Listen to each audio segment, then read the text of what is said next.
Et à Jérusalem, nous retrouvons ce matin notre correspondant Olivier Granilic. Bonjour Olivier, Bokertov, et on commence bien sûr par l'actualité sécuritaire et ces émeutes entre des soldats de Tsahal et des Arabes palestiniens à Djenin. Oui, Ilana, Bokertov, 3 Palestiniens ont été tués cette nuit au cours d'échanges de tirs entre les forces de l'armée israélienne et des Palestiniens à Djenin. Les 3 étaient armés. Les échanges de tirs ont eu lieu lorsque les soldats de l'armée israélienne effectuaient une opération de recherche dans ce camp de réfugiés. Hier, 11 terroristes avaient été déjà arrêtés par l'armée israélienne au cours d'une opération militaire. Le ministère de la Santé palestinien a aussi annoncé que 8 habitants de Djenin avaient été blessés au cours des échanges de tirs. Et puis toujours sur le plan sécuritaire, il est toujours d'actualité l'avertissement concernant les voyages d'Israéliens en Turquie. Oui, les services de sécurité pensent que la cellule iranienne qui se trouve toujours en Turquie, alors que les forces de sécurité israéliennes et turques s'efforcent de déjouer toute attaque potentielle. Je rappelle que les autorités israéliennes ont exhorté leurs citoyens à quitter Istanbul sur le champ et à reconsidérer tout voyage non essentiel dans d'autres endroits de la Turquie, avertissant que les agents iraniens étaient prêts à enlever ou tuer des Israéliens dans le pays. Lors d'une conférence de presse cette semaine, Yair Lapid avait fait état de complots terroristes qu'il ne pouvait pas détailler et souligner que les citoyens israéliens devaient être conscients de la menace en Turquie. Sur la scène politique à présent, le député Nir Orbach de Yamina pourrait bien voter en faveur de la dissolution de la Knesset la semaine prochaine.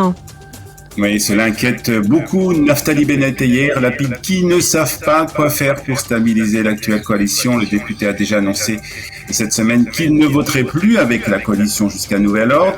Orbach serait donc en pourparlers avec le Likoud concernant un accord pour obtenir la 19e place sur la liste électorale du parti pour les prochaines élections et un rôle au sein du prochain gouvernement si celui-ci était constitué par Benyamin Netanyahou, bien entendu. Le Likoud a promis de lui trouver un poste approprié sur le plan idéologique, comme celui, par exemple, du ministère des implantations. Si Orbach vote pour renverser le gouvernement, le ministre des Affaires étrangères, Yair Lapid, deviendrait Premier ministre par intérim jusqu'à ce qu'un nouveau gouvernement soit formé après les élections, selon l'accord de coalition conclu avec Naftali Bennett. Dans le reste de l'actualité, Olivier, des nouvelles de l'Agence juive qui a un nouveau président. Oui, il s'appelle Doron Almog. Il a été désigné comme le prochain président de l'Agence juive pour Israël. De nombreuses tentatives pour trouver un remplaçant à M. Herzog avaient échoué. Aucun candidat n'ayant pu obtenir les 9 fois sur 10 nécessaires pour être nommé par le comité de sélection. Doron Almog est un ancien général de Tsahal qui dirige aujourd'hui un village de réhabilitation qu'il a créé en souvenir de son fils. Il a été aussi choisi à l'unanimité par le comité de sélection selon le porte-parole de l'Agence juive. Et puis pour terminer, une grève de 2 jours dans le monde médical a débuté hier. Oui, c'est le syndicat des médecins entend ainsi protester contre les violences quasi quotidiennes dont sont victimes les employés du monde médical. Mercredi, une médecin de famille avait été attaquée à coups de marteau par un patient d'une trentaine d'années originaire de Be'er Yaakov.